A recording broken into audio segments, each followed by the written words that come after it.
Face à face, le tout premier, sur YouTube et sur Facebook exclusivement. On va dire merci au peuple qui est avec nous ici depuis 13 heures pour certains. Et surtout, merci à la résidence Abibou qui nous reçoit, qui nous offre ce beau cadre, résidence Abibou. Et donc, c'est piscine, ce sont des résidences, donc des chambres hôtelières, c'est aussi un restaurant. On va dire merci à M. Paul Valéry Okobo, qui est le promoteur de la résidence hôtelière Abibou. Depuis des temps immémoriaux, le sexe est un tabou. Du jardin d'Éden à nos jours, en passant par Sodome et Gomorrhe, bien que tabou, la sexualité est dans tous les domaines de la vie. Le sexe, la sexualité, c'est la vie. Et justement, que serons-nous s'il n'y avait pas l'acte sexuel? Assurément, nous ne naîtrions pas. Je ne devrais pas dire ici que la sexualité est une religion, mais je peux me permettre d'affirmer qu'elle est présente dans toutes les religions et dans toutes les sociétés, même les plus secrètes, les sociétés ésotériques. Sexualité, spiritualité et religion, quel est le lien? Quel est le rapport? Quel est le pouvoir du sexe? C'est surtout cette question que nous allons poser ici durant ces 1h30 ou 2 heures de débat entre le docteur Bosco Ben Youssef, qui est à ma droite. Il est guide spirituel du Nouvel Ordre des Animistes. On rappellera qu'il est le meilleur débatteur en titre et acteur du meilleur débat en 2018. Donc son titre est valable, je le dis. C'est dans le cadre des prix Studio 210 que nous organisons tous les mois décembre. Et le docteur Renaud Boris Mota, serviteur de Yeshua Amasia, meilleur débatteur en 2017 et acteur du meilleur débat la même année, toujours dans le cadre des prix Studio 210. On va dire bonjour au peuple. Bonjour. Si vous êtes fatigué, est-ce que vous êtes là?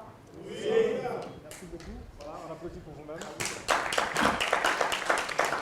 On va aussi dire bonjour, docteur Bosco Ben. Bonjour, monsieur le journaliste. Ça va bien? Ça va très très bien. Vous n'avez pas peur? Non. Merci. Bonjour, docteur Renaud Boris Mota. Bonjour, monsieur le Ça va journaliste. très bien? Ça marche. Vous n'avez pas peur du docteur Ben? Pas du tout. Alors, vous avez 5 minutes pour nous faire rentrer dans la thématique. Sexualité, spiritualité, religion, le peuple vous aide. Ok, merci beaucoup. Et je salue d'abord tous les peuples du Studio 210 pour la disponibilité que vous avez pu avoir pour vous retrouver durant dans ces lieux pour répondre à cet appel et pour ceux qui sont aussi en train de suivre en ligne. Et je crois, comme le journaliste a su l'introduire, le sujet sur la sexualité, la spiritualité et la religion est un sujet qui date depuis belle lurette. Mais ce soir, nous sommes ici pour parler réellement de la sexualité. Et en quelque sorte, nous allons entrer même dans le mode d'emploi de ces derniers et ensuite établir le rapport qu'il y a entre la spiritualité, la sexualité et la religion. Parce qu'on doit d'abord le dire en introduction que l'acte sexuel comme tel n'est pas un acte simplement plaisant comme certaines personnes le pensent. On aimerait d'abord dire en introduction que lorsqu'il y a combinaison d'énergie, lorsqu'il y a un acte sexuel, il y a plutôt combinaison d'énergie entre les deux partenaires. Et cette combinaison d'énergie entre les deux partenaires déclenche beaucoup de phénomènes énergétiques qui sont quelquefois subtils au moment de l'orgasme par exemple, et qui sont favorables aussi à la santé physique, à la santé mentale, à la santé émotionnelle de deux partenaires. Mais toutefois aussi, l'acte sexuel qui est considéré... La sexualité chez nous, qu'est-ce que nous en pensons? C'est simple, le docteur Ben a écrit un ouvrage là-dessus. La sexualité, c'est l'ensemble des pratiques. C'est d'abord les pratiques Parce que dans la spiritualité, dans la sexualité, je voulais dire, il y a l'ésotérisme approfondi. Nous allons parler de l'acte sexuel, je crois que pendant la deuxième phase de notre débat ou de notre face-à-face. Alors, la sexualité, c'est l'ensemble des pratiques qui, au-delà de la reproduction biologique, nous allons revenir, au-delà de tout ça, vise à atteindre aussi la satisfaction de l'instinct sexuel. Alors, puisqu'il y a le mot instinct, il attaque déjà le monde intelligible. Nous disons ceci. Il y a un schéma. Je vais vous illustrer ça mathématiquement. La science, c'est l'ensemble des connaissances. Mais si vous voulez mieux faire la science, vous pouvez aborder les mathématiques. Les mathématiques, c'est un instrument qui vous permet de bien faire comprendre aux gens qu'est-ce que c'est que la science, du point de vue technique. Alors, la religion est le côté visible des choses. Mais la spiritualité est le côté invisible des choses. Alors, c'est ainsi que nous allons comprendre la spiritualité entre les deux branches. Pour nous, la spiritualité doit être démontrée, ainsi que la religion.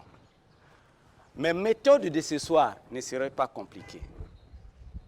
Je vais procéder par la démonstration de qu'est-ce que c'est que la spiritualité réellement, parce que si je donne seulement une définition simple, telle que je l'ai expliqué ici, c'est l'ensemble des pratiques au-delà de la reproduction biologique. La religion, pour nous, qu'est-ce que c'est que la religion? Les animistes ne sont pas religieux, mais nous expliquons le mot religion dans un sens terre à terre. Pour nous, la religion, je vais lire ce que j'ai écrit, fondamentalement et avant tout est une doctrine. C'est-à-dire, c'est un ensemble d'idées. Voyez, pour nous, la religion, c'est un ensemble d'idées. Il y a les mythes à l'intérieur, nous allons le découvrir lorsque nous allons aborder le sujet approfondi sur le jardin d'Éden. Et c'est un ensemble de pratiques et des rites que certains pasteurs n'appliquent pas. Donc c'est terre à terre. Voilà pourquoi les gens parfois ont du mal à pratiquer cela et à négliger. Par contre, la spiritualité est très avancée. La spiritualité, c'est le monde intelligible, tel que le disaient les savants grecs à l'époque. Donc, nous allons procéder par les démonstrations pour vous mettre à l'oreille ce à quoi vous êtes venu ici pour écouter. Voilà un peu de façon résumée pour gagner le temps.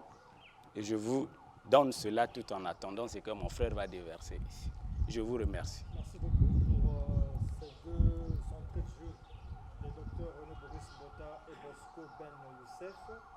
Après l'introduction, après les explications de concept, j'aimerais qu'on aille dans le vif du sujet. Il y a beaucoup à dire du point de vue sexualité, en le liant avec la spiritualité et la religion. On parlera certainement de la polygamie, on parlera certainement de la fornication, on parlera certainement, comme je l'ai annoncé, du pouvoir et de la puissance du sexe, notamment du point de vue de la femme, mystiquement, puisqu'on nous dit que la femme peut atteindre un homme par le sexe de la femme. Mais avant qu'on aille là, j'aimerais quand même qu'on reparte vers les origines. Qu'est-ce qui s'est passé au temps de la création? Lorsqu'on écoute la préparation du débat, on a écouté le docteur Ben, nous avons écouté le docteur Bosco René Boris Bota.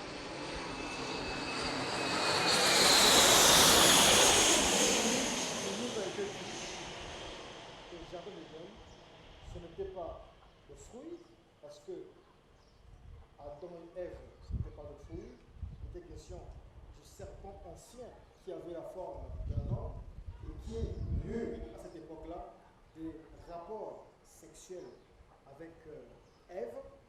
Et le même jour, Ève a fait découvrir ce que, en fait, les rapports sexuels aussi à Adam, ce qui fit que Ève porta en son sein deux semences. La semence du diable, donc du serpent ancien, et la semence de la créature, en fait, qui sont des créatures de Dieu, mais la semence d'Adam, d'où, dans son ventre, il y a eu Abel et Caïn. Caïn, semence du serpent, et Abel, sémence d'Adam, les deux étaient des jumeaux. Et est-ce que vous gardez cette théorie-là? Apparemment, elles sont bien expliquées, l'existence humaine. Bien, je crois que, puisqu'il en est ainsi, nous allons entrer dans le vif du sujet. Et d'abord, lorsque j'ai pris la parole tout premièrement, j'ai d'abord commencé par définir le concept parce qu'il s'agissait de l'homme. Puisque nous parlons de l'homme, il faudra d'abord que nous sachions comment nous sommes constitués et comment les trois dimensions que nous avons citées ici interagissent dans la vie de chaque être humain. Je l'ai dit ici, c'est un détail très important. Je l'ai dit que Dieu qui est esprit avait décidé de faire l'homme à son image et à sa ressemblance. Et la Bible dit qu'il a dit, faisons l'homme à notre image et selon notre ressemblance. Il est évident que l'homme qui a été fait ou créé par Dieu à l'image et à la ressemblance de Dieu était aussi un homme esprit, puisque Dieu lui-même est esprit. Puisqu'avant de faire quoi que ce soit de la matière, Dieu étant esprit commence d'abord par faire ce qui est invisible avant de le refléter dans le visible. Et la Bible dit qu'il créa les cieux et la terre. Il n'a jamais créé la terre avant de créer les cieux. Donc, dans Genèse chapitre 1, le verset 27, la Bible dit que Dieu créa l'homme à son image et il les créa à l'image de Dieu, il créa l'homme et la femme. Et au verset 28, déjà pour entrer dans l'entrée de jeu, Dieu va dire quoi au verset 28? Dieu les bénit et Dieu leur dit, soyez féconds, multipliez, remplissez la terre et l'assujettissez et dominez sur le poisson de la mer, sur les oiseaux du ciel et sur tout animal qui se met sur la terre. Donc déjà ici, dans l'entrée de jeu, nous nous rendons compte d'un élément très important. L'élément important, c'est lequel? Lorsque Dieu crée l'homme à son image, à sa ressemblance, le tout premier ordre que Dieu donne à l'homme, c'est d'être fécond, de se multiplier et de remplir la terre. Et cet ordre-là intervient même avant que Dieu ne puisse donner l'interdiction formelle à l'homme de manger de l'arbre de la connaissance du bien et du mal. Et déjà là, on peut se poser alors la question de savoir comment se fait-il que Dieu, qui a donné l'ordre que l'homme puisse être fécond, puisse se multiplier, puisse encore par après les condamner pour avoir posé l'acte sexuel. C'est ce qui ne cadre absolument pas. Parce que l'objectif, ou encore la première bénédiction qu'il leur a accordée, il leur a donné cet ordre de se multiplier. Et ça encore, j'aimerais encore vous donner un détail, un élément important. Il donne cet ordre de la reproduction avant de donner l'interdiction sur la consommation de l'arbre interdit, l'arbre de la connaissance du bien et du mal. Et il donne cet ordre avant même de parler de l'homme qui quittera son père et sa mère et s'attachera à sa femme et les deux deviendront une seule chair. Donc ici, là, on voit très bien que l'objectif de la sexualité vient déjà d'être évoqué. Donc Dieu leur demande de faire usage du sexe afin de se reproduire. Ça, c'est un élément important déjà. Alors, puisque nous parlons de cet être qui est l'homme, il faudra que nous comprenions d'abord, comme on l'a dit au début, que l'homme est tripartite. Et les trois parties de l'homme interagissent en fonction soit de la sexualité qui est liée au corps, soit de la spiritualité qui est liée à l'âme, soit encore de la religion qui est liée à l'esprit de l'homme. Nous voyons ici Dieu qui va nous parler que l'homme est le créé, il est aussi le formé, il est aussi un être qui a été fait. Selon Ésaïe 43, le verset 7, il est dit, « Tout ce qui s'appelle de mon nom et que j'ai créé pour ma gloire, que j'ai formé et que j'ai fait. » Donc ici, là, Dieu parle de trois étapes constitution de l'homme. Il parle de la création, il parle de la formation, il parle du fait qu'il a fait l'homme. Alors, partons alors de cet élément important. On ne pourra pas dire que le péché originel ou encore l'arbre qui a été consommé, puisque c'est une théorie qui va par-ci par-là, et j'aimerais d'abord dire dans l'entrée de jeu que cette théorie est une théorie maléfique, et l'objectif de cette théorie, c'est laquelle? C'est d'attribuer à Satan la paternité de l'humanité. Donc lorsque Satan a la paternité de l'humanité, en ce moment-là, ceux qui croient à cette doctrine ne peuvent jamais être rachetés ni être restaurés dans la relation avec Dieu. Et je vais développer cela en reprenant encore de nouveau la parole pour dire qu'il ne s'agissait pas d'un acte sexuel. L'acte sexuel n'a jamais été le péché en soi dans le jardin d'Éden, puisqu'il a intervenu bien plus tard, après que le péché ait déjà été consommé par le couple. Merci beaucoup, le docteur Renaud Boris Mbota. Mais vous avez dit un truc ici qui n'est pas juste. Vous avez dit, Dieu a dit. Non. Et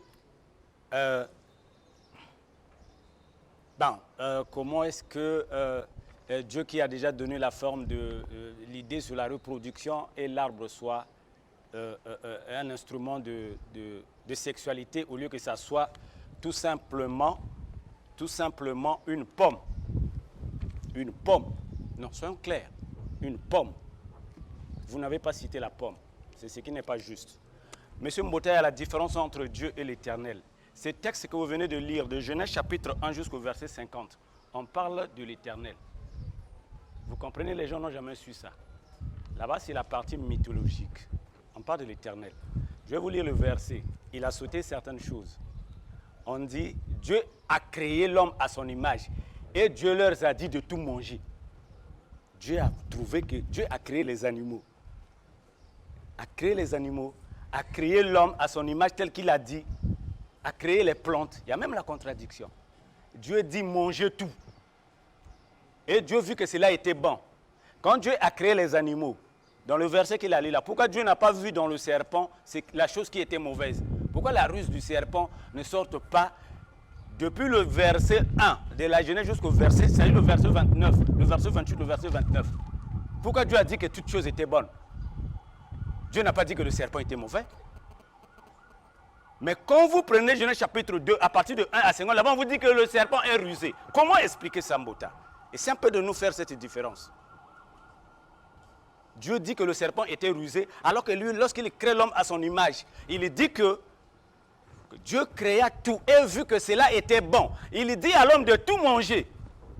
Dans le verset 29 jusqu'au verset 30, on ne vous dit pas que sauf la pomme. Là-bas, on dit à l'homme de tout manger. Mais lorsque nous prenons Genèse chapitre 2, là-bas, on vous dit que ne mangez pas. Le pasteur Mbota, pourquoi ces allers-retours-là? Essayez un peu de nous éclaircir. Maintenant, je vais vous ouvrir l'esprit. Regardez, de Genèse chapitre 1, de Genèse chapitre 1 jusqu'au verset 50, on appelle Dieu Elohim.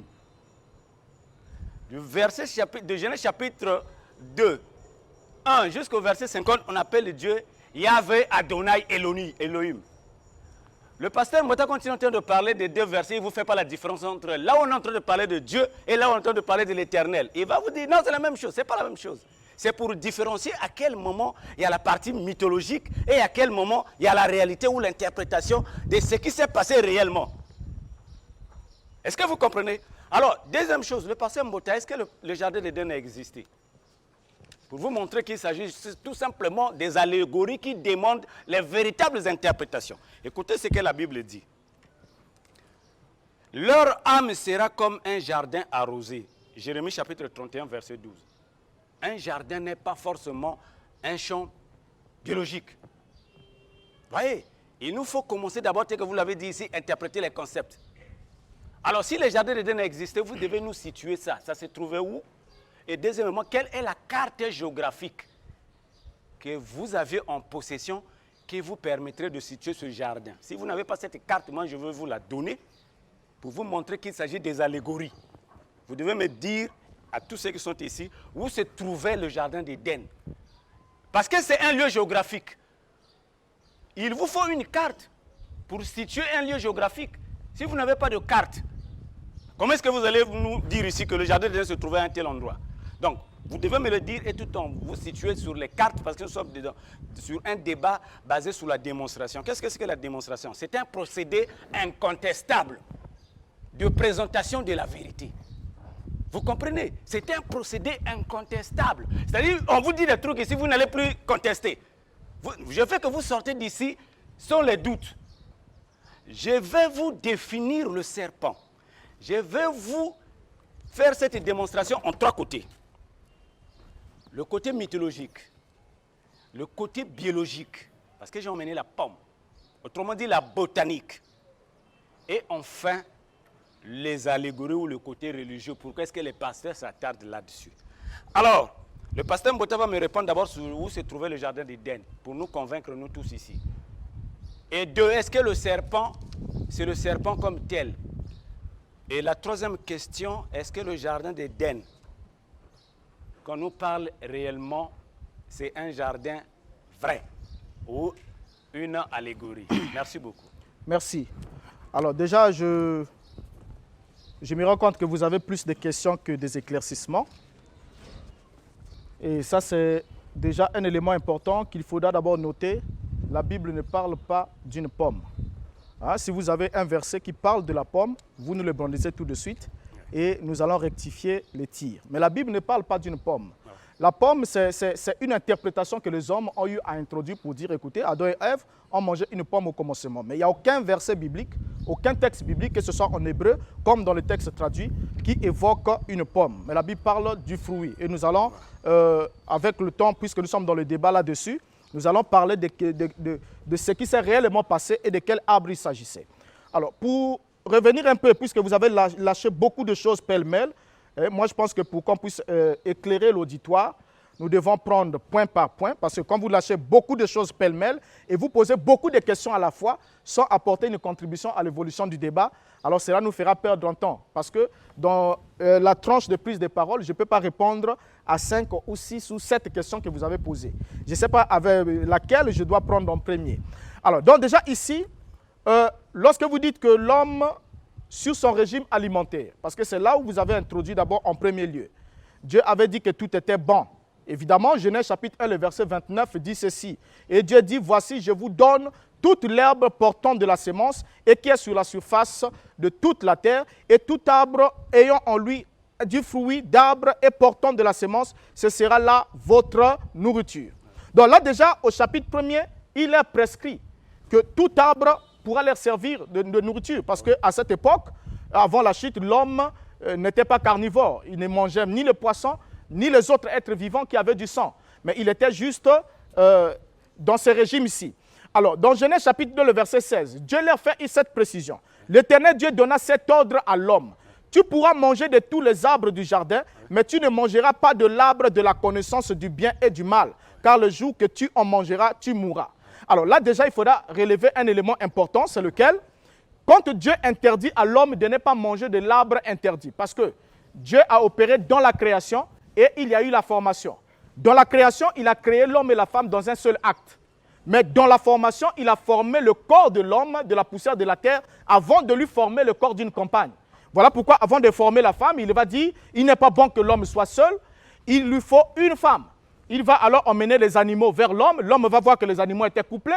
Et alors, Dieu va faire endormir l'homme et prendre une côte de l'homme, tel que la Bible dit, et former la femme. Mais avant même la formation de la femme, le régime alimentaire de l'homme était déjà spécifié. Dieu lui a dit, tu mangeras de tout, mais sauf de l'arbre de la connaissance du bien et du mal. Alors, faire de cet arbre-là, parce que selon la théorie qui dit que le péché originel c'était le sexe, c'est qu'on veut faire de l'arbre de la connaissance du bien et du mal la personne de la femme. Mais comment se fait-il que Dieu puisse permettre à l'homme de manger de tous les arbres?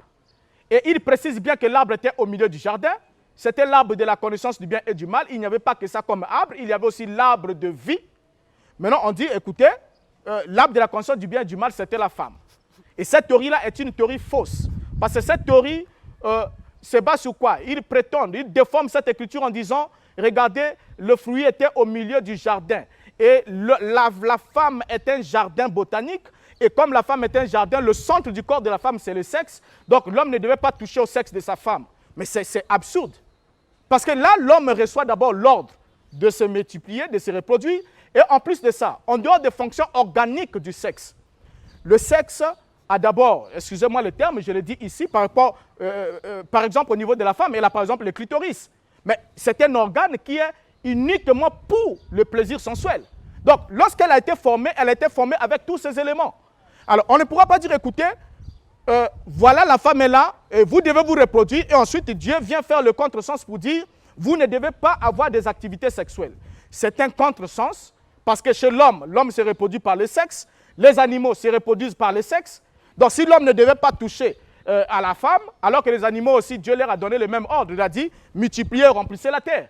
Mais les animaux sont directement allés par le sexe. Donc, il n'y avait pas un autre moyen de se reproduire. Ça, c'est un élément important. Alors, en reprenant la parole ici tout à l'heure, je vais vous démontrer que le jardin d'Éden a réellement existé et vous le situez géographiquement avec les Écritures et nous pouvons regarder tous ensemble et puis se rendre compte à l'évidence qu'il y a eu réellement un jardin et je vous dirai ce qui est arrivé à ce jardin, où est-ce qu'il se trouve ou qu'est-ce qui lui est arrivé et nous le saurons ici ce soir. Bon, je crois que nous allons vous attendre sur ça. Il faut nous situer d'abord ça parce que quand vous venez sur une scène de crime, on doit d'abord... Déjà, je vois comment vous êtes en train de... Bon, j'aime quand vous parlez selon votre domaine. C'est-à-dire, quand vous parlez selon votre domaine, c'est bon. Par rapport à ce que vous connaissez, c'est mieux. Mais lorsque vous venez dans le domaine qui est le mien et vous mettez les choses sans se dessous, ça fait beaucoup de la peine. Beaucoup de la peine. Vous avez pris la parole ici en insistant qu'il y avait une pomme qui a été consommée. Vous n'avez pas pu montrer le verset biblique qui parle d'une pomme. Ça, c'est un élément d'abord important. Et déjà dans les fonctions ou encore du fruit, vous avez parlé de la nutrition et vous avez parlé de la reproduction, mais vous avez oublié la thérapeutique, parce qu'avec le fruit aussi, on peut guérir. Donc, il n'y a pas que les deux dimensions. Vous devez ajouter la troisième dimension à votre connaissance. Donc, maintenant, ici, là, lorsqu'on parle du jardin d'Éden, la Bible est claire, la Bible dit, Genèse chapitre 2, le verset 8, nous allons situer le jardin, puisqu'il faut situer le lieu de la scène. Il a dit, Genèse chapitre 2, le verset 8, « Puis l'Éternel Dieu planta un jardin en Éden du côté de l'Orient, et il y mit l'homme qu'il avait formé. » Et déjà ici, j'aimerais rappeler à la connaissance du public, ça, pour reprendre un peu le concept de Maître Moukson, sous l'Orient, parce qu'on ne va pas faire un débat là-dessus, je connais votre point de vue. Celui qui est en train d'écrire ici se trouve en Israël. Et lorsqu'il parle de l'Orient, il ne s'agit pas de l'Orient comme les hommes le pensent, comme tel, mais il donne la précision de là où était le jardin d'Éden. Et quand on prend l'Orient ici, puisque la Bible est claire que l'Orient c'est le levant, le soleil levant, le soleil se lève en Orient, et ainsi de suite. Alors, donc ici, là, la Bible dit que l'Éternel Dieu planta un jardin du côté de l'Orient. Si on avait la carte ici, on devait voir où se trouvait celui qui est en train d'écrire, parce qu'il est en Israël, et l'Orient se trouve où? Du côté de l'Orient. Et un élément encore qui va s'ajouter, puisque nous connaissons déjà la situation, c'est que c'est du côté de l'Orient, donc ce n'est pas vers le midi de là où se trouve l'écrivain, ce n'est ni vers le sud, ni vers l'ouest, mais vers l'Orient. Et la Bible précise, il dit, un fleuve sortait d'Éden. Donc l'Éden, qui est le jardin qui est planté du côté de l'Orient, un fleuve sortait d'Éden pour arroser le jardin, et de là, il se divisait en 4 bras.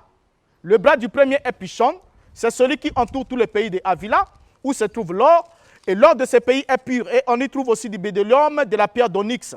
Le nom du second fleuve est Guillon, c'est celui qui entoure tout le pays de Couche. Le nom du troisième est Idékel ou Tigre. C'est celui qui coule en Orient d'Assyrie. Et le quatrième fleuve, c'est l'Euphrate.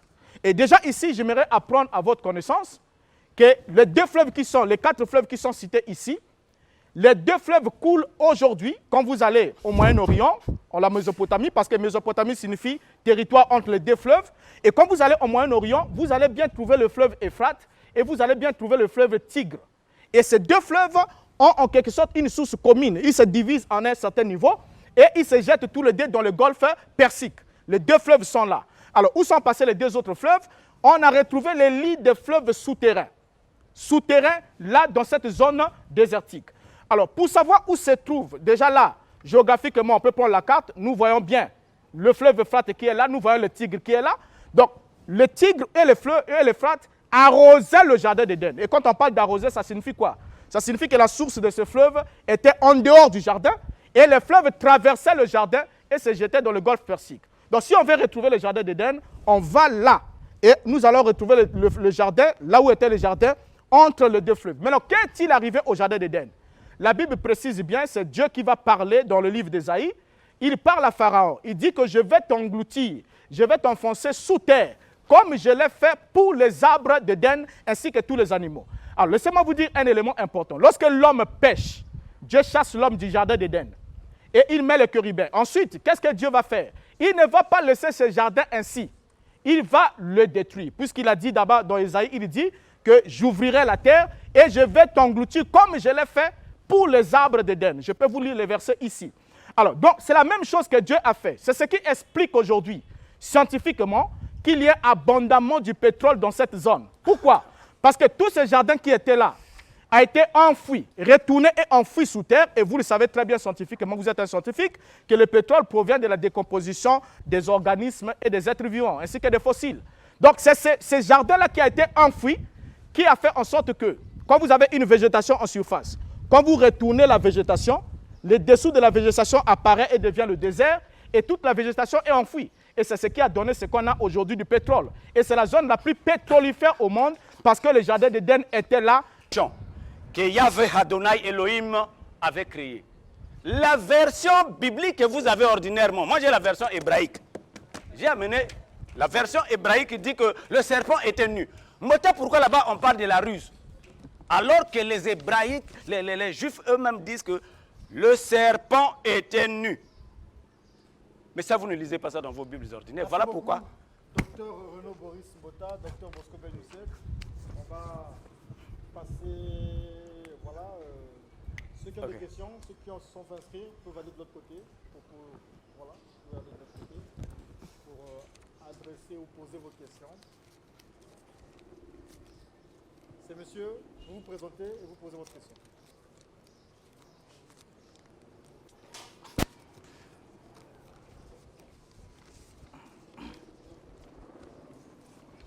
Voilà le temps de régler le micro.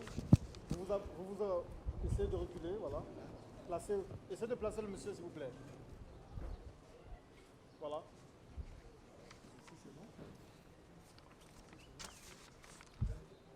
Ok, merci beaucoup pour l'opportunité. J'ai 3 petites questions à poser à nos 2 frères. La première est relative à la masturbation.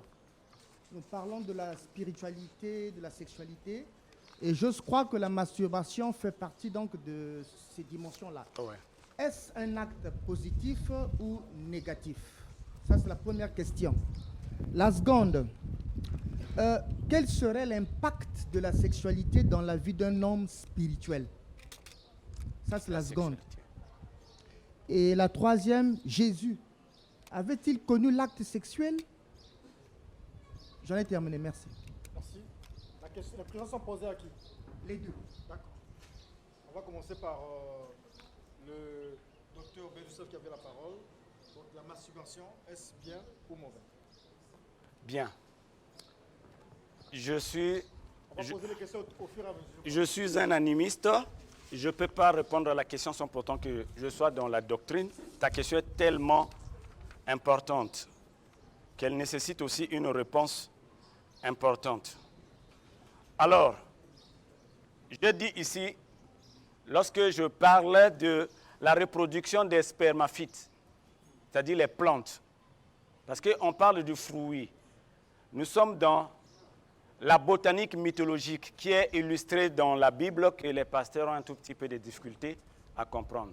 Chaque mythologie, comme la mythologie géographique, lorsqu'on va me poser la question, je reviendrai sur ça pour vous donner exactement qu'est-ce qu'on entend par... Parce que je dis le jardin d'Éden n'a jamais existé. Alors, pour revenir sur votre question, la place de la masturbation dans la vie de l'homme. Bon, le docteur Ben a dit ceci.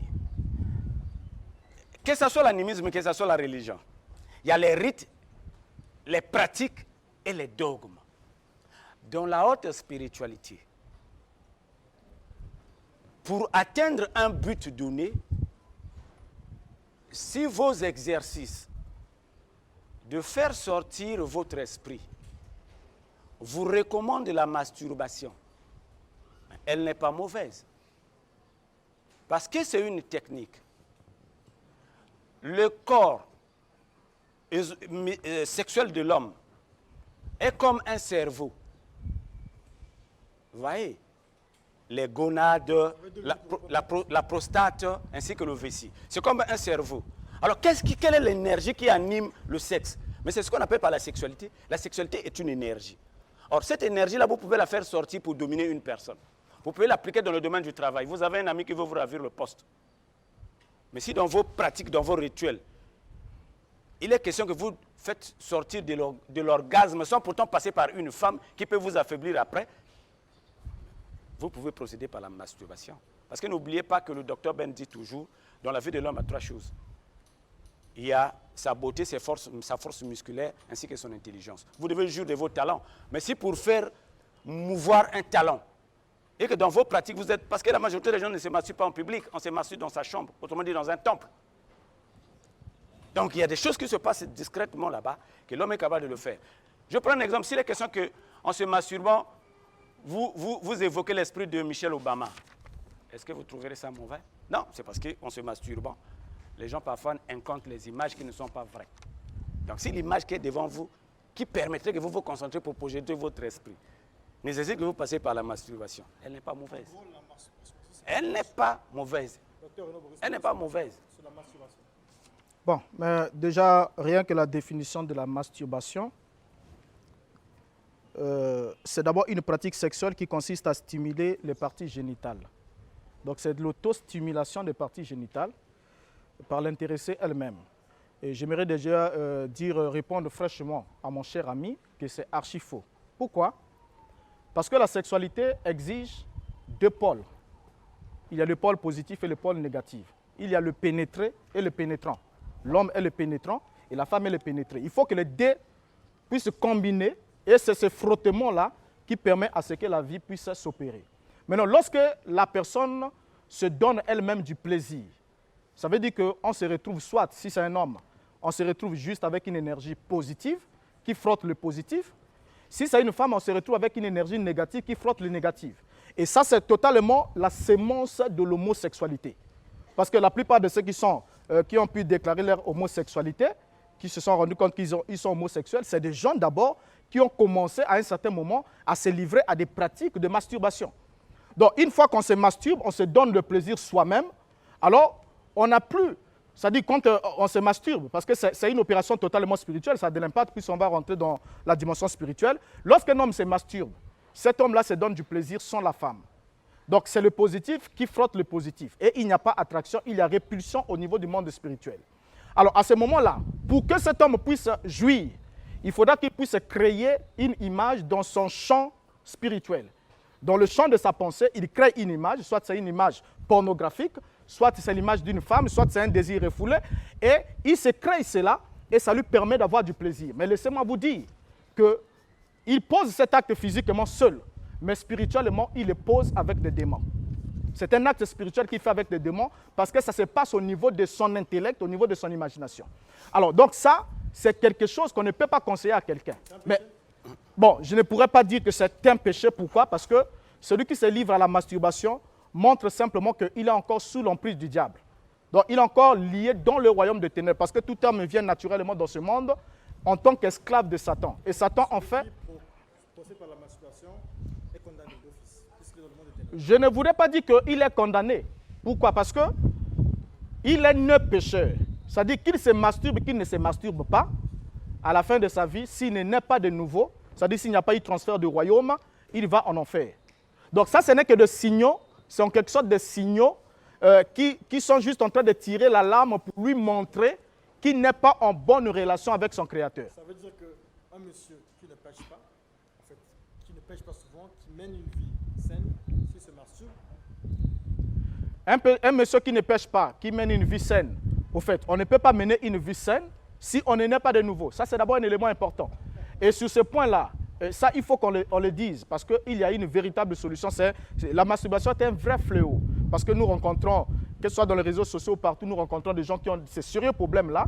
Parce qu'il y a d'autres qui sont tellement liés qu'ils ne savent pas comment s'en sortir. Pourquoi? Parce que quand on se masturbe, comme je l'ai dit ici, on perd le sens du plaisir sexuel normal et naturel.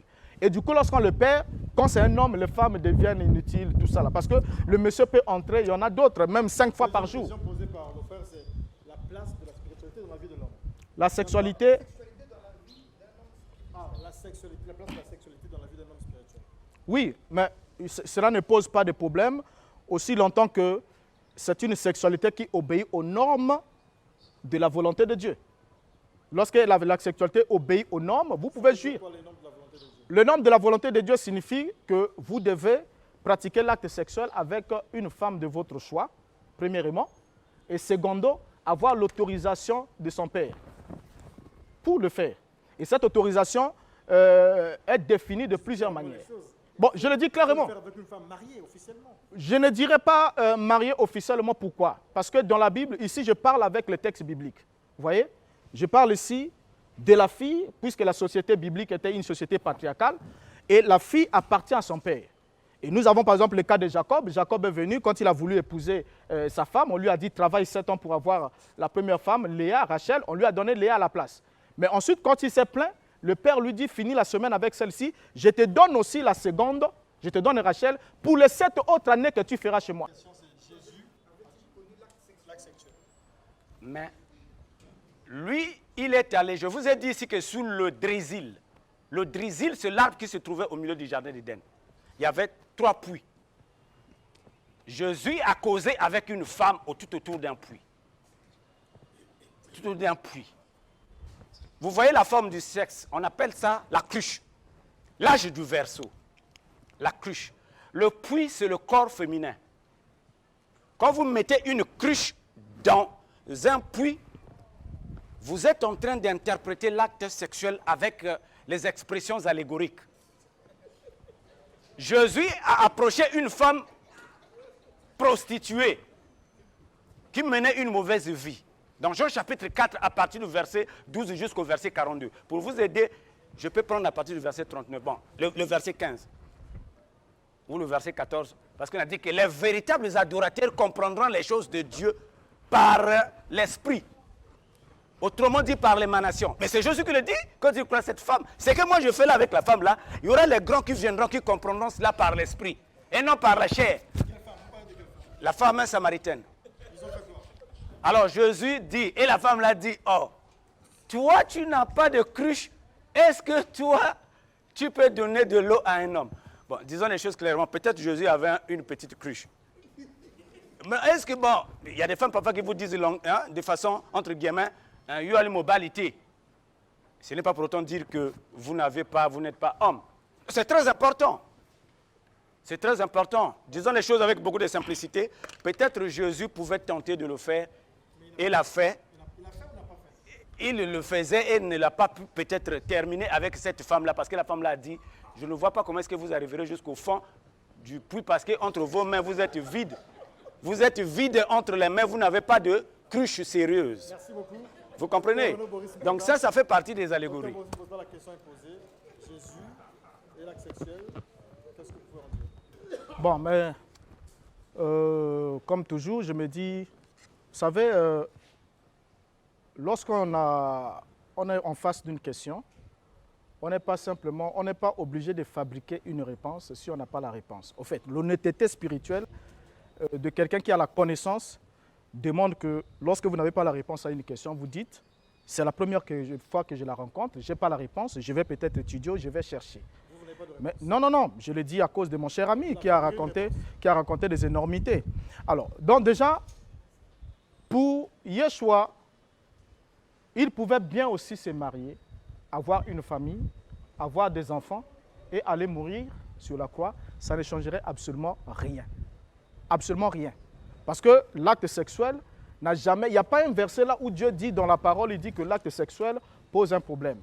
Mais c'est lui-même qui l'a dit. Il a dit, Père, à cause de l'œuvre que je dois accomplir, je me sanctifie moi-même pour eux. Donc lorsqu'il se dit qu'il se sanctifie lui-même, il se met à part. Donc c'est volontairement qu'il il n'est pas entré dans cette activité-là sexuelle. Donc lorsqu'il dit, je me sanctifie moi-même pour eux, je vois mon cher ami lire la Bible, bon, lorsqu'il lit la Bible, il ne faudra pas qu'il prenne des textes bibliques pour déformer, faire un peu de... Il a parlé du puits, ça c'est une ironie. Vous voyez, il a parlé du puits, c'est une ironie. Et en parlant du puits, il a voulu parler de la cruche. La cruche, pour lui, c'est le sexe ou encore la verge de l'homme. Et puis, le corps de la femme, c'est sûrement le puits. Mais c'est archi faux. Déjà, nous savons que le liquide ou encore le spermatozoïde, le sperme, le germe de vie vient de l'homme, ne vient pas de la femme. Donc, c'est l'homme qui éjecte le germe de la femme. Donc, cette union, ça ne tient même pas. Et là, c'était un texte naturel qui n'avait pas besoin d'une interprétation spirituelle. Jésus n'a jamais connu d'acte sexuel. C'est ce qu'il a dit de sa propre bouche. Il dit, je me sanctifie moi-même pour eux. Vous croyez? Je le crois. Puisqu'il l'a dit, je le crois. On applaudit pour les deux. On va prendre 2 ou 3 questions, les dernières. Merci. J'ai une question à poser au docteur Ben. Ah ouais. Docteur Ben, vous avez dit que la sexualité, c'est une énergie. Ah ouais. Et comment faire pour conserver cette énergie? Et est-ce qu'un homme peut s'élever spirituellement à travers le sexe? Et comment y parvenir? Voilà. Première question. Une autre question, quelqu'un a une préoccupation? Voilà. Allez-y. Ok. On prend la deuxième question. Ok.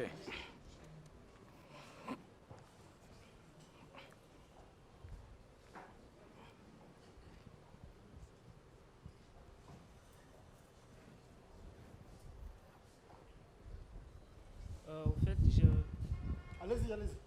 j'aimerais poser la question à monsieur, bon, aux deux, à monsieur Bosco et monsieur Mbota.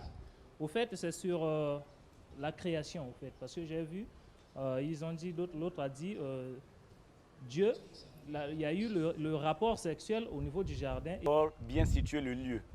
Malheureusement, vous ne voulez pas qu'on le fasse. Si on a tué quelqu'un ici et que la police est arrivée ici, il y aura les indices qu'on va prélever. On ne va pas bouger les chaises, etc.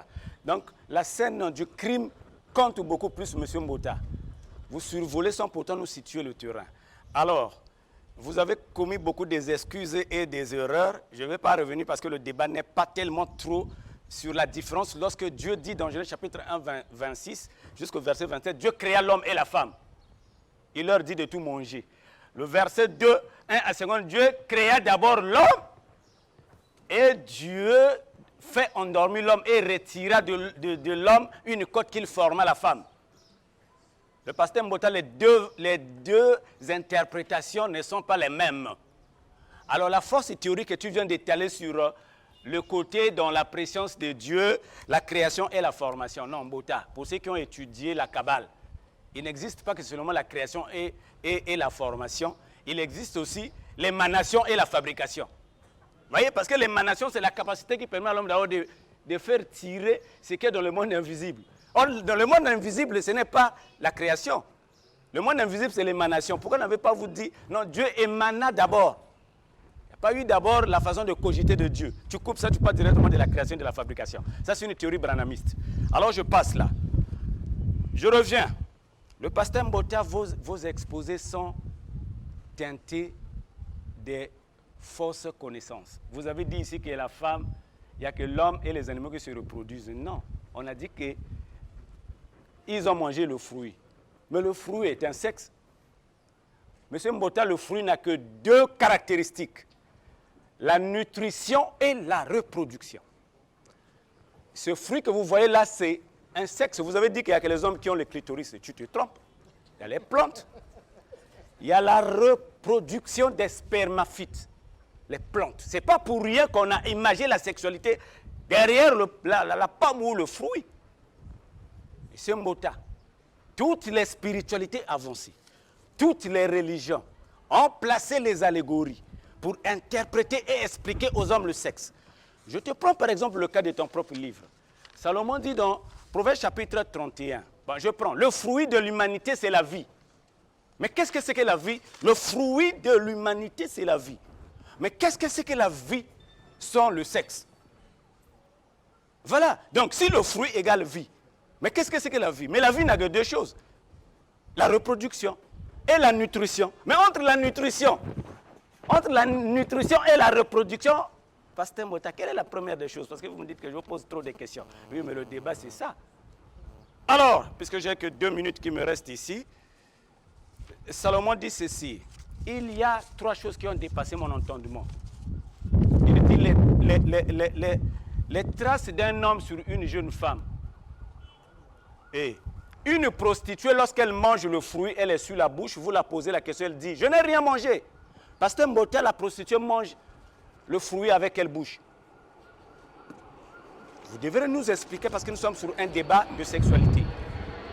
Salomon dit, il y a 3 choses qui ont dépassé mon entendement. La trace du serpent. Nous sommes sur ça, on a dit que le débat est son tabou. Nous appelons le sexe chez nous ici dans nos langages de la rue, Nguma ou Nyoka. Nous le disons, hein. On ne le dit pas par amusement parce que nous sommes les animistes. Nous comprenons même nos parents avec des langages énigmatiques pour cacher la vérité. Voilà. Donc c'est ainsi que Salomon dit il y a 3 choses. La trace du serpent sur la pierre est difficile. Et une jeune femme, lorsqu'un homme passe sur elle, Salomon dit que cela est plus compliqué. Puisque c'est comme... Voilà pourquoi les gens ont les difficultés. Les pasteurs ont les difficultés d'expliquer aux gens réellement qu'est-ce que c'est que la pomme. Parce que Salomon a dit que c'est un truc compliqué. Les traces d'un homme sur une femme, c'est comme les traces d'un navire sur l'eau. Pareillement à une femme prostituée. Elle mange et elle est sur la bouche. Le sexe a 2 lèvres, les lèvres supérieures et les lèvres inférieures. Monsieur Mbota, je vous anticipe sur la réponse pour que vous me complétez la suite. Voyez, je pourrais vous faire l'anatomie. sur les trois choses. Je peux vous parler du Vessie, je vais vous parler quand je vais rentrer sur le point de vue mythologie, de la mythologie celte. Parce que les Celtes, c'est les druides, c'est les hommes qui ont la connaissance avancée sur la spiritualité. Ils ont imagé ça. Moi, j'ai amené ici la mythologie pour vous lire la création. Il n'y a pas que dans la Bible, là, on parle de ça. Cet arbre-là, j'anticipe le nom, l'hydrasile. Je vais vous donner le nom et expliquer les fruits. Bon, ok, M. Mouta. Merci beaucoup. Comme étant la porte d'accès à la vie par le moyen de la reproduction, peut aussi être une arme dangereuse pour ceux qui ne savent pas comment s'y prendre, parce que de la même manière que la vie vient par le sexe, la mort aussi peut venir par le sexe. De la même manière que la réussite peut venir par le sexe, les échecs aussi peuvent venir par le sexe. Donc au-delà d'un simple acte de plaisir ou de procréation, l'acte sexuel a une incidence spirituelle non négligeable. Et c'est ce que beaucoup de gens ignorent. Des fois, ils peuvent se poser certaines questions à un certain moment. Ils se disent, mais pourquoi tout ça m'arrive? Pourquoi tout ceci? Alors, nous allons démontrer avec les Écritures ici bibliques qu'il y a réellement un rapport entre la sexualité et la spiritualité. Alors, commençons d'abord par définir les concepts, puisque nous parlons sexualité, spiritualité et religion, pour qu'on puisse regarder s'il y a un rapport entre les trois éléments par rapport à l'existence de l'homme. La sexualité, c'est d'abord un terme qui englobe les phénomènes de la reproduction biologique des organismes, les comportements sexuels permettant cette reproduction et enfin le nombreux phénomènes culturels liés à ces comportements sexuels. Donc tout cela est englobé dans ce qu'on appelle la sexualité. Et par ailleurs, la spiritualité est une théologie mystique. Quand on parle de la théologie, on parle de l'étude du divin. Là, on n'est plus dans le monde naturel, on rentre dans le monde en quelque sorte spirituel ou dans le monde supra-humain ou supranaturel. Il a dit que la spiritualité est une théologie mystique, par définition, qui regarde la nature de l'âme. La nature de l'âme ou encore la vie intérieure. Alors, le sexe est lié au corps, mais l'âme fait partie de la vie intérieure de l'homme. Alors, ce qui est mystique, en quelque sorte, la spiritualité est ce qui est mystique, et dénote de la possibilité d'une union directe de l'âme avec le divin ou avec Dieu, qui se détermine par une série des états qui sont progressifs. Mais la religion, on le sait tous par définition, la religion est la reconnaissance par l'être humain d'un principe supérieur de qui dépend sa destinée, attitude intellectuelle ou morale qui en résulte. Maintenant, puisqu'il s'agit ici de l'homme, qu'est-ce que nous pouvons dire à propos de cet être? Parce que tous ces trois éléments agissent dans la vie de l'être humain. Mais la Bible ici, qui est le référentiel que je vais utiliser durant tous ces débats, nous dit dans 1 Thessaloniciens chapitre 5, le verset 23, que l'homme est un être tripartite. En d'autres termes, il est constitué de trois parties distinctes. Et la Bible dit quoi? Que le Dieu de paix vous sanctifie lui-même tout entier et que tout votre être, l'esprit, l'âme et le corps soient conservés irrépréhensibles lors de l'avènement de notre Seigneur Yeshua HaMashiach. Alors, partons alors de là, puisqu'il s'agit de l'homme. La Bible nous apprend dans Jean chapitre 4, le verset 24, que Dieu, le créateur de l'homme, bien sûr, est esprit. Et il faut que ceux qui l'adorent, l'adorent en esprit et en vérité. Et ce Dieu qui est esprit, selon Genèse 1, verset 26, va décider alors de faire l'homme à son image et à sa ressemblance. Il va dire, puis Dieu dit, faisons l'homme à notre image, selon notre ressemblance, et qu'il domine sur les poissons de la mer, sur les oiseaux du ciel, sur les bétails, et comme la suite du verset le dit. Alors l'homme va être créé alors à l'image et à la ressemblance de Dieu. Et après la création, il y a alors la formation du corps de l'homme. Et après la formation, il y a le souffle de vie qui vient. Je vous remercie, très chers invités. Moi, c'est votre humble serviteur, le docteur Bosco Ben Youssef. Je parlerai ce soir plus précisément en ce qui concerne la religion, la sexualité et la spiritualité. Vous savez, moi, je suis mystique. Je n'aborde pas les choses telles que les aborderait un pasteur, un évangéliste, mais j'irai autrement. Alors, j'avais écrit un ouvrage intitulé « L'animisme secret d'une science oubliée » parce qu'on vous a présenté ici, je suis un guide spirituel d'un mouvement qu'on appelle le Nouvel Ordre Animiste ou des Animistes. Nous sommes les animistes modernes, calés et simple. Alors, c'est ainsi que notre acronyme, c'est le NIL, N-I-L. Nous sommes le Nil de la spiritualité africaine. Parce que, ne l'oubliez pas, sans le Nil, l'Égypte serait un désert. Sans l'animisme, l'Afrique serait un désert spirituel. Nous sommes là pour ressusciter les valeurs. Alors, est-ce que... Et on peut encore vous donner d'autres évidences. Ok. Merci beaucoup, M. Mbota. Le pétrole est un hydrocarbure composé du carbone et de l'hydrogène. Ne nous emmenez pas sur ce que vous n'avez pas de connaissances. Ce n'est pas en retournant l'arbre comme ça que vous avez le pétrole. Ce n'est pas ça. Si c'était ça au Congo, on retournait les arbres parce qu'ici nous sommes en train de le faire. Vous pouvez le faire 1000 fois, vous n'en aurez rien parce que c'est un hydrocarbure, ce n'est pas la plaisanterie. Alors, je reviens sur vos erreurs. M. Mbota, Moïse ne se trouvait pas en Israël. Tu as donné une fausse information. Je vous ai dit ici que la démonstration est un procédé sérieux qui démontre à ce que vous avancez les arguments clairs. Moïse se trouvait dans le désert de Sinaï. Rectifie ça. Vous m'avez dit ici que, voilà, le fruit sert à manger. Non, sert à soigner. Il y a aussi les soins. Mais quels soins? Intravenimeux dans les veines ou par absorption ou buccale. Voilà, M. Moïse et M. Mbota. Mais il y a les sirops qu'on prend par la bouche, non? C'est la nutrition. Est-ce que je me fais comprendre? Donc les soins, ça peut passer par les veines, comme ça peut passer par la bouche. Mais il y a des gens qui sont tellement malades qu'on met les gorges ici. On met la nourriture par les tuyaux pour les soigner. Donc, regardez ce qui est écrit. Une caractéristique de la vie la plus essentielle est la reproduction, M. Mbota. Il y a la nutrition et la reproduction. Vous comprenez? Donc, prenez une soupe, vous vous faites soigner.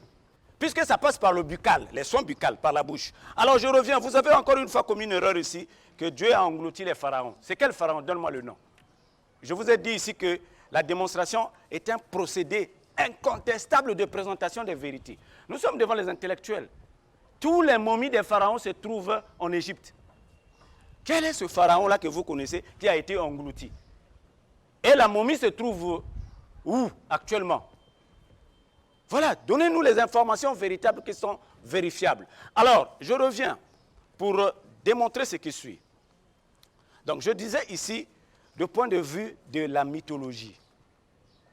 Lorsqu'on parle du fruit, vous avez dit, est-ce que c'est une pomme ou quoi? Non, mais c'est vous. C'est vous qui dites que c'est un fruit. Voilà pourquoi je vous ai amené la pomme telle que tous les autres chrétiens le disent, qu'ils ont mangé une pomme. Ce n'est pas moi qui le dis. Pour moi, nous croyons qu'il s'agit bel et bien du sexe. Donc, je disais ceci. Quand nous parlons du fruit, le fruit qu'Adam et Ève ont mangé, nous disons que le fruit là représente la sexualité masquée. Vous n'avez pas répondu à ma question. Je vous ai dit ici que Salomon dit, une femme mange et est sur la bouche. Quelles en est les traces d'un homme sur une femme? Mais vous ne me répondez pas. Alors, je reviens sur vos esquives. Puisque je vous ai démontré ici que le jardin d'Éden, vous avez dit que Moïse a situé cela parce qu'il se trouvait en Israël. Non, mais ils sont en Égypte, il est sorti de l'Égypte, il est dans le désert. Ben, il était en Israël quand? L'Israël n'est même pas encore bâti. Vous comprenez déjà, là vous êtes dans le faux. Vous n'avez pas pu situer là où se trouve le jardin d'Éden. Bon, ok, vous avez cité les deux fleuves. Monsieur Mbota, mais quel est le nom de votre carte qui vous permet de situer? Donnez-nous le nom. Vous ne m'avancez pas le nom de votre carte là. Moi, j'ai le nom de ma carte que je peux brandir ici.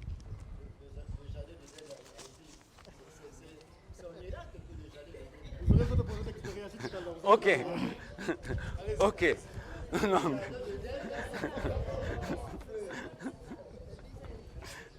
Alors, les grands navigateurs, ceux qui ont dominé le monde, je pourrais répondre, prenez un peu de patience, parce que je suis un peu sur...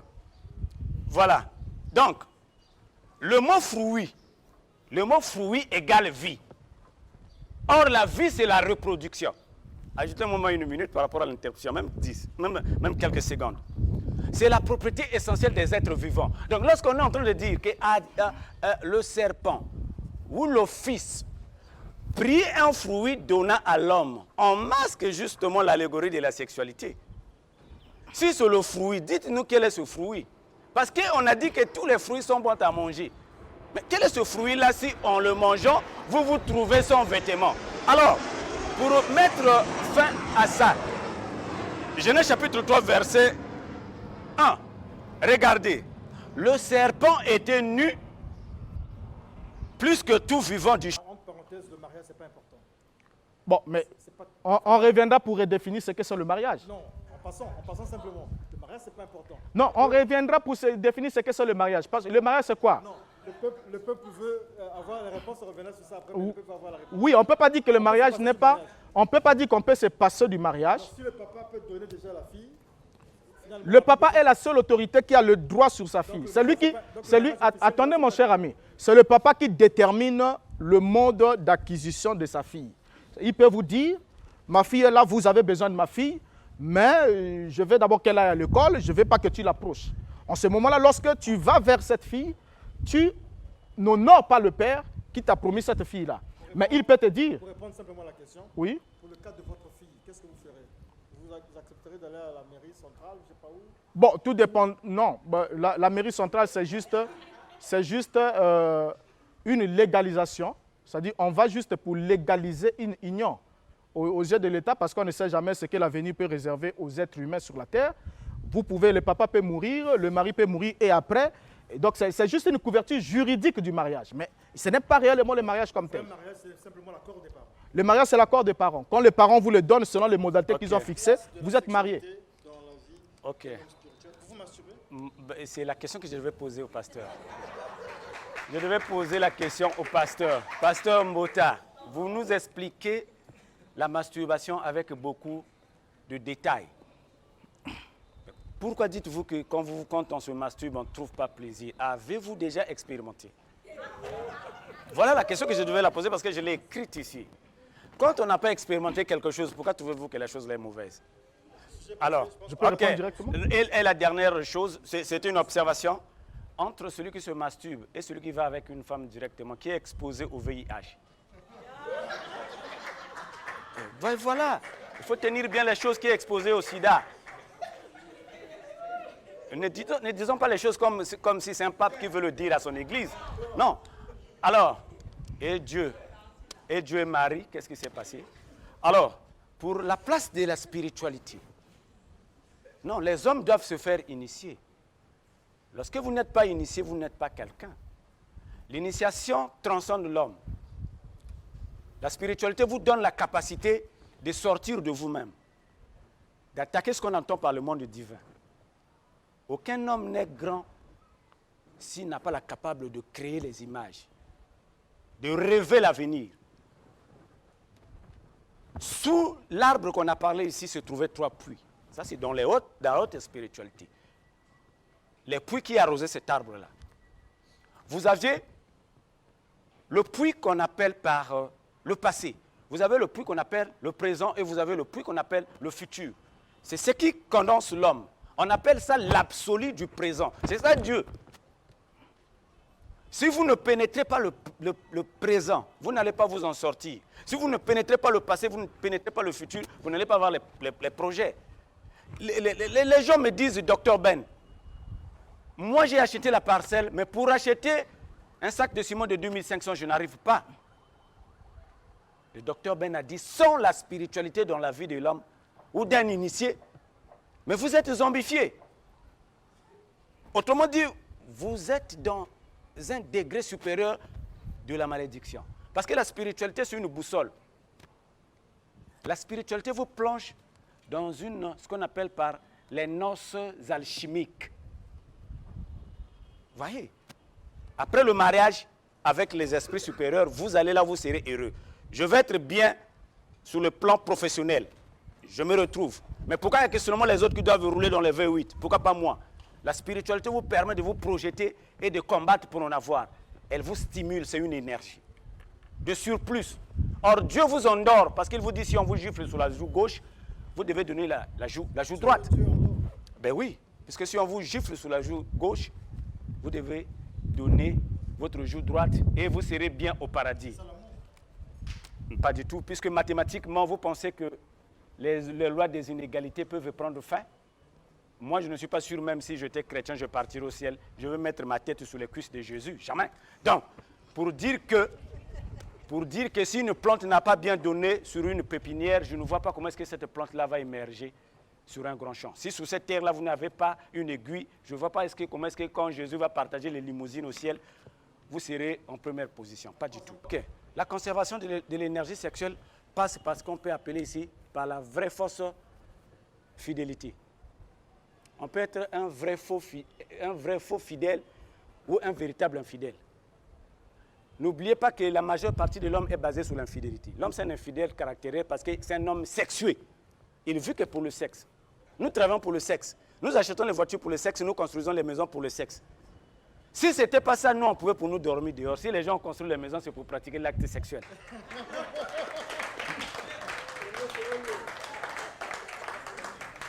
Pour ça. Mais c'est pourquoi? Parce que nous n'avions pas les plumes. Nous n'avions pas les poils pour séduire les femmes ou les hommes. Si nous présentons le matériel, c'est pour l'acte sexuel.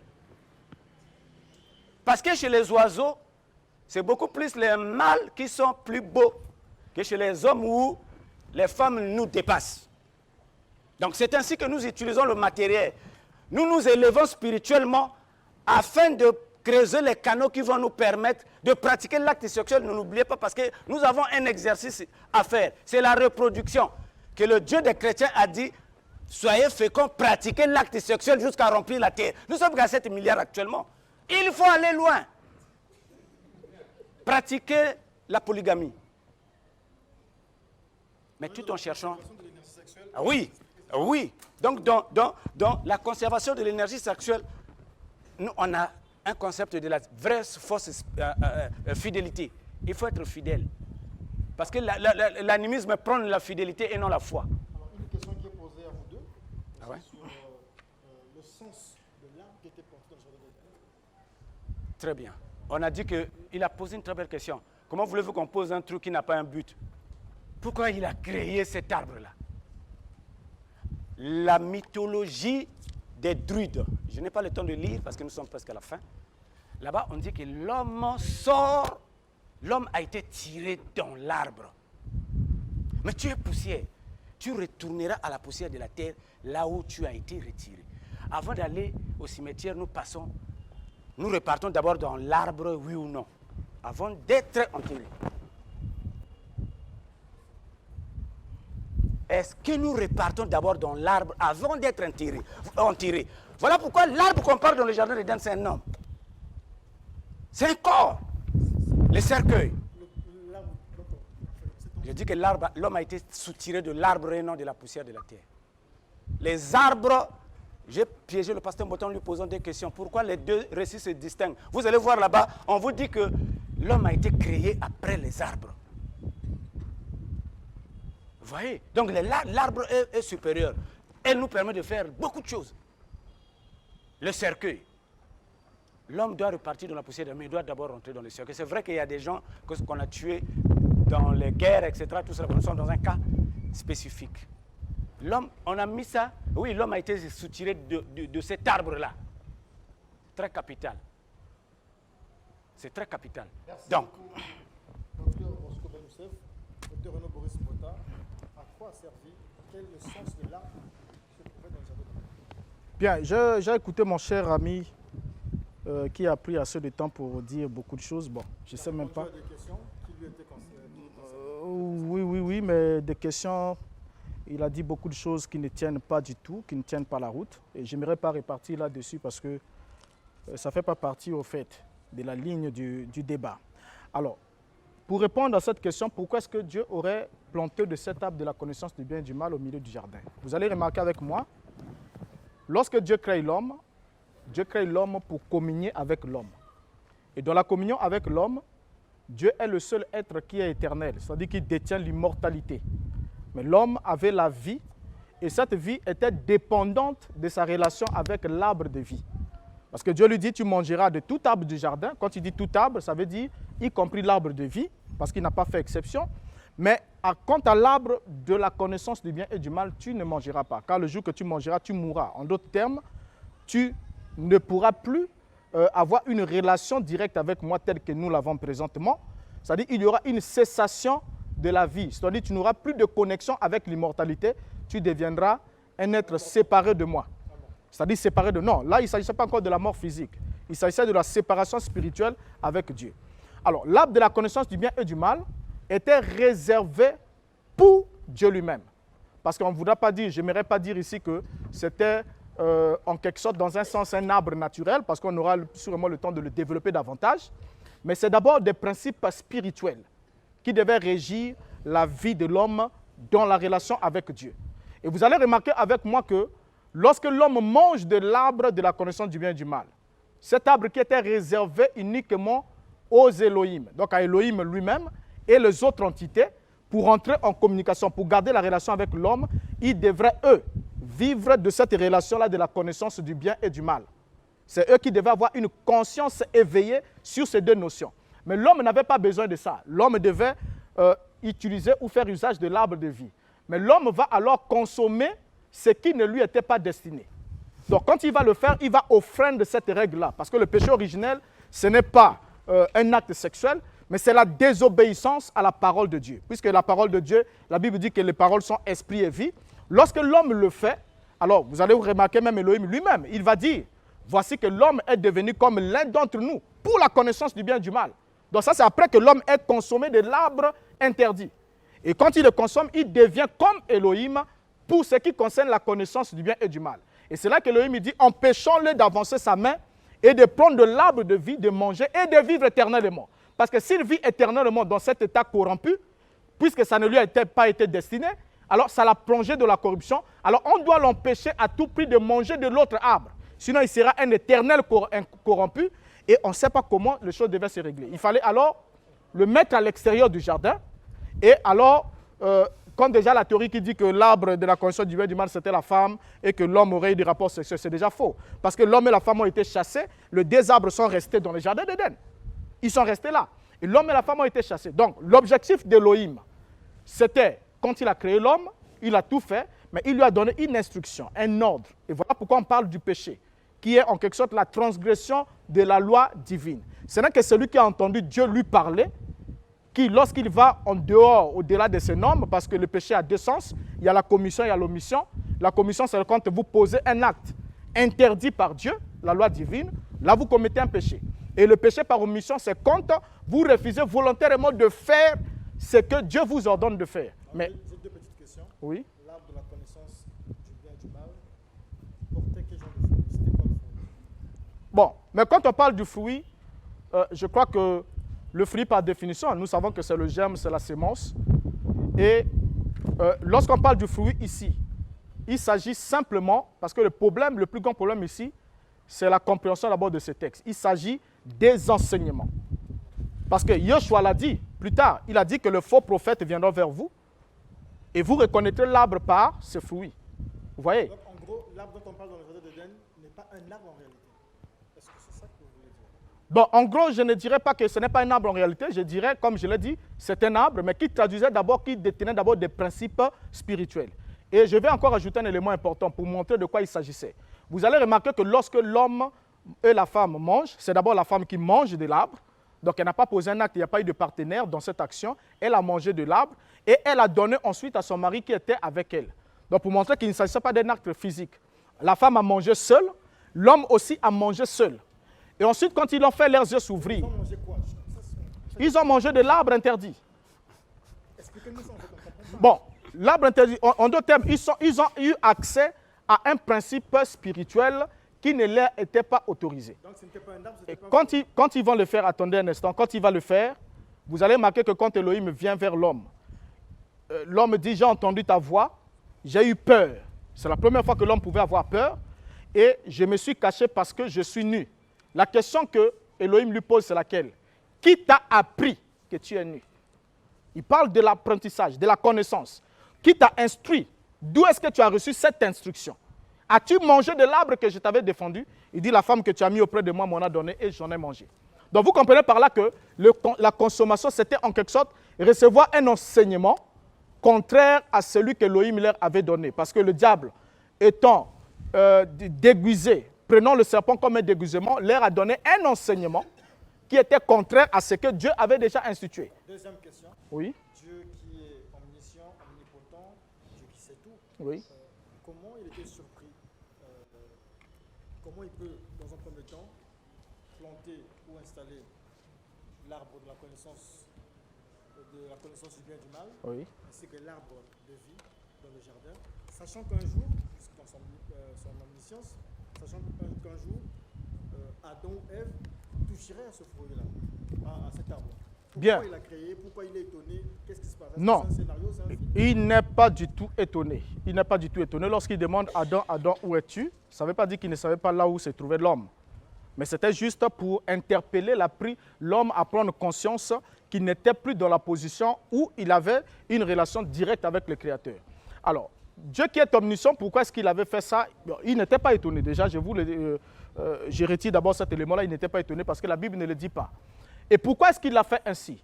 Il faudra d'abord qu'on comprenne que ce grand être est un grand metteur en scène, si je peux le dire dans ces termes-là. C'est un grand metteur en scène et toute la création, d'éternité en éternité, la Bible dit qu'il est Dieu. Et d'éternité en éternité, c'est lui qui a créé toutes choses. Et que ce soit le bien, que ce soit le mal, puisque l'arbre de la connaissance du bien et du mal, ça vient de lui. Même quand il crée Satan, il savait réellement que cet être devait être ce qu'il est. Regardez d'abord à l'exemple l'homme.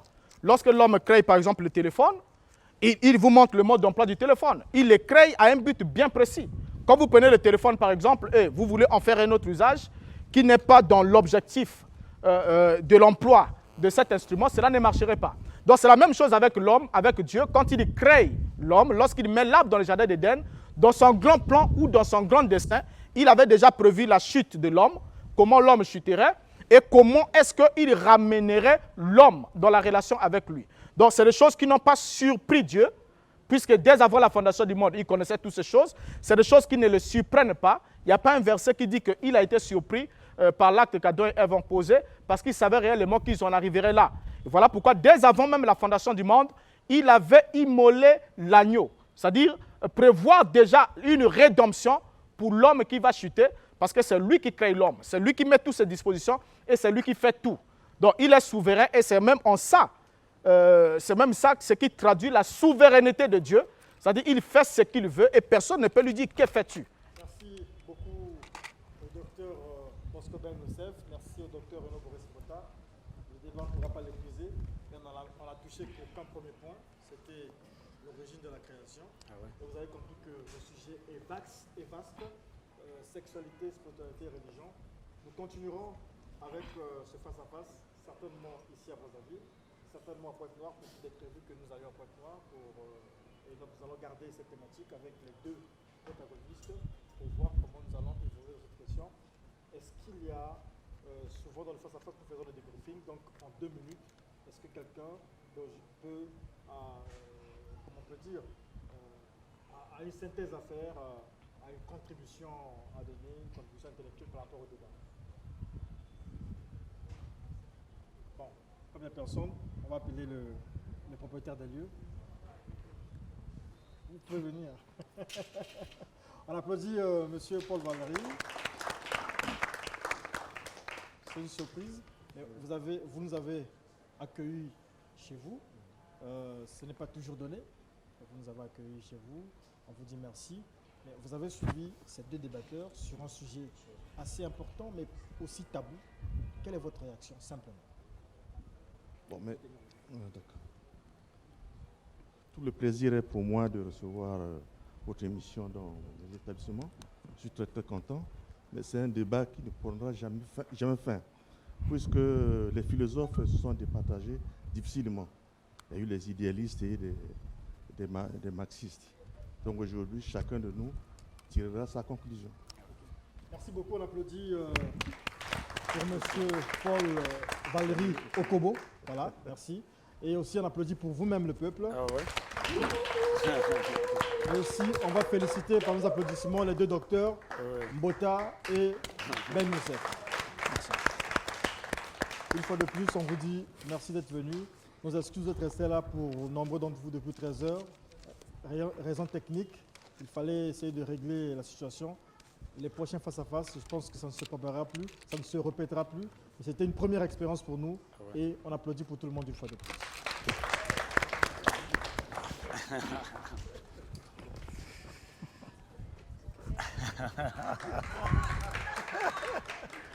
Merci. Merci beaucoup. Merci. Bonjour, salut la population. Bon.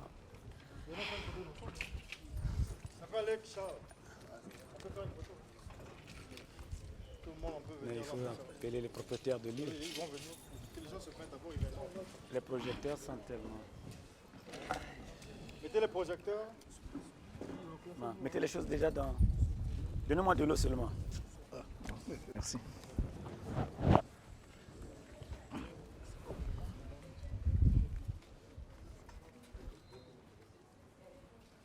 Tout le monde est dans la photo. Voilà. On recule encore.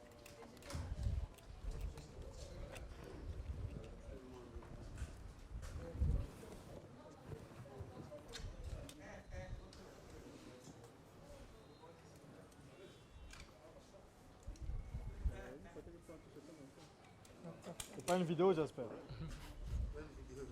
Ok. L'appareil n'a pas été zombifié. Mettez les livres à l'intérieur. Merci. Ah, l'enfant.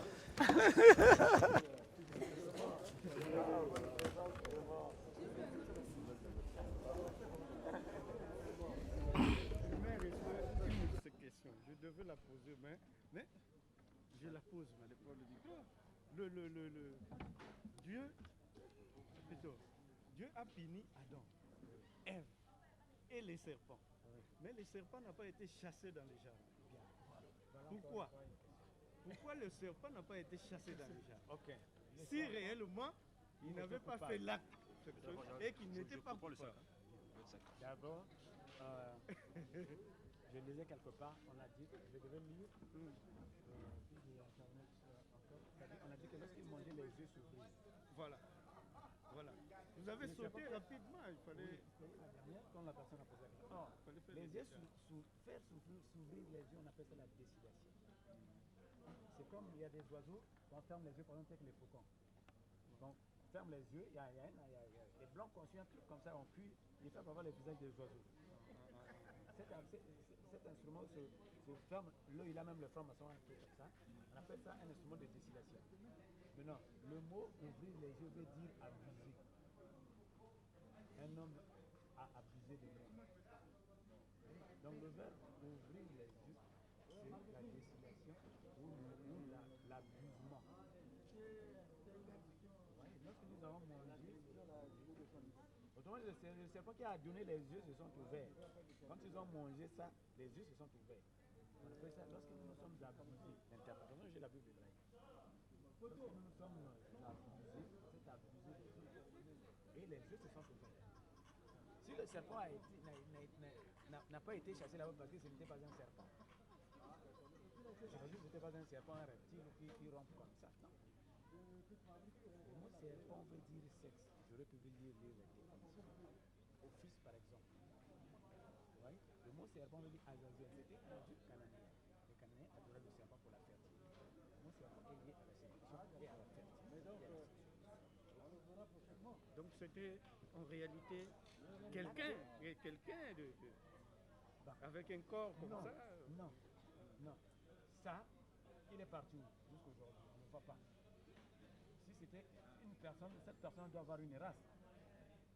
Oui. Mais par conséquent, ils disent que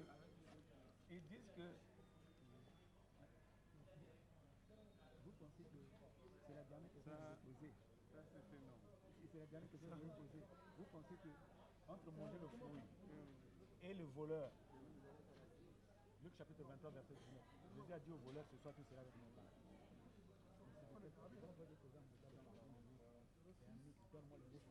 Donne-moi la carte. Voilà. Il s'est pas sorti. J'ai dit, Salomon a dit que quand vous mangez, la femme a dit elle mange le fruit sur la bouche. C'est quelle bouche? Je n'ai pas répondu. La question sont demeurées sans réponse. Demeurées sans réponse. Le paradis que Jésus a dit au voleur de le paradis. Lui qui est voleur. Parce que Voilà pourquoi votre question.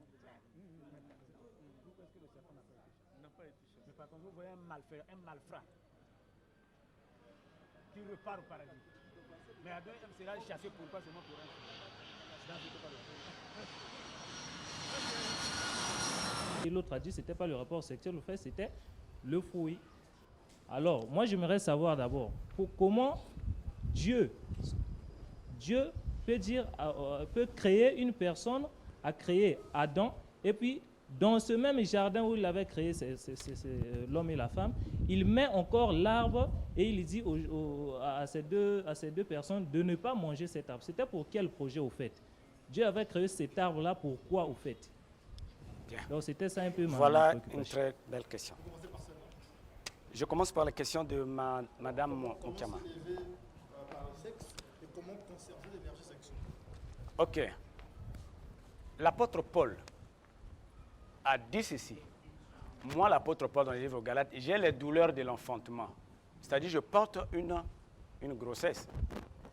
C'est pas ça. Est-ce que c'est pas écrit dans la Bible? Moi, j'ai les douleurs de l'enfantement, je me bats pour tout ça là, etc.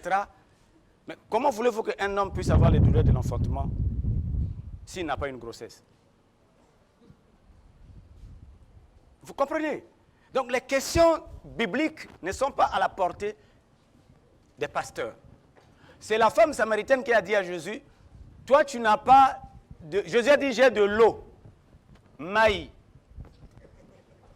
La femme là a dit, mais tu n'as pas de cruche pour me donner cette eau.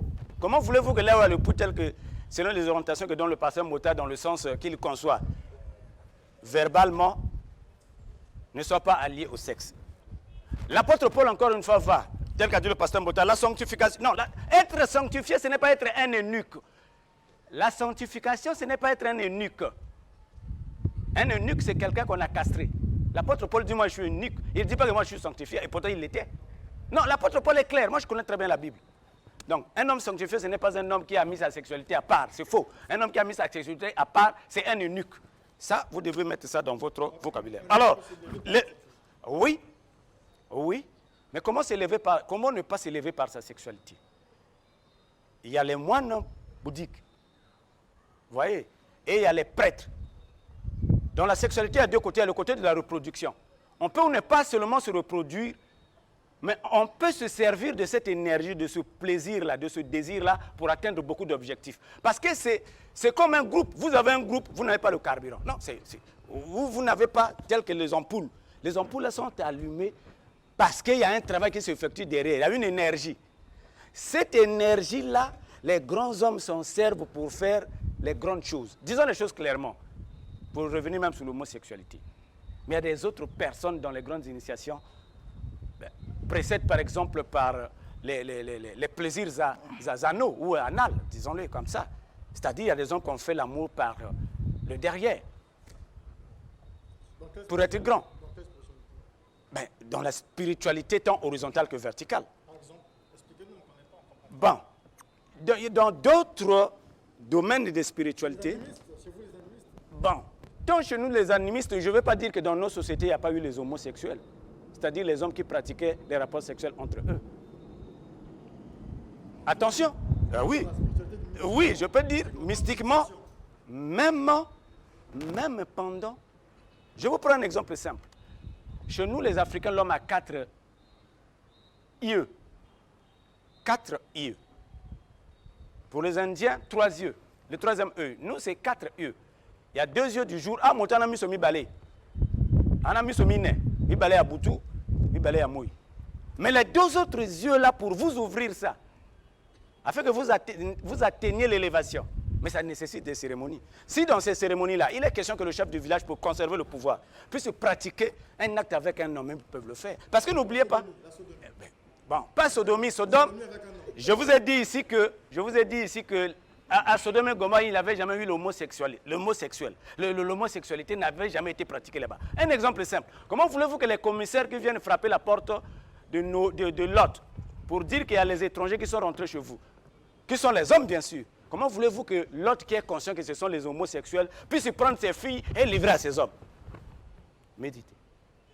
C'est l'autre qui a donné ses fils, ses filles aux inspecteurs, non aux hommes de Sodome et Gomorrhe. Comment voulez-vous que si lui il est conscient que ce sont les homosexuels, est-ce qu'un homosexuel peut présenter chez vous, vous prenez votre fille pour dire marie ma fille, est-ce que ça fait bon ménage? Donc c'est pour dire que là-bas, la sodomie c'est un faux mot.